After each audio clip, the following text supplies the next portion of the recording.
台中有一位网拍女模哦，那个家里呢养了2只狗，这1年多来久咳不愈。原先她以为只是感冒，到医院检查之后才发现是罹患了咳嗽型气喘。医生说狗毛和尘螨是引发她气喘过敏的主要原因。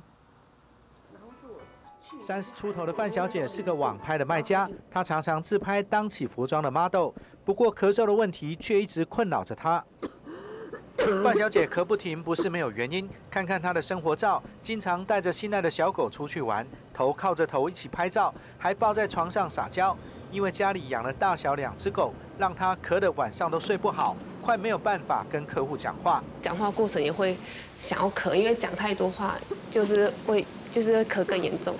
就这样断断续续咳了1年，她都当成感冒去诊所拿药，直到最近受不了到医院检查，医生才诊断出她罹患了咳嗽型的气喘。那气喘一般来讲，大家可能觉得，喘起来哼哼叫，才是气喘。那有一部分人，大概在1/10左右哈，他可能会以这个慢性咳嗽来表现。所以当做感冒治疗很久，治疗不好，其实要小心是不是气喘在发作。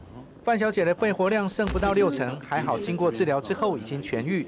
医生呼吁有过敏体质的民众要远离过敏源，像尘螨、花粉、霉菌，还有一些猫狗的一些宠物的毛屑，实际上是占了很大部分。医生建议病患不要养狗，不要大口吸入冷空气，要持续保持运动，这样就能大幅减少再度发作的机会。记者李坤喜、林建荣台中报道。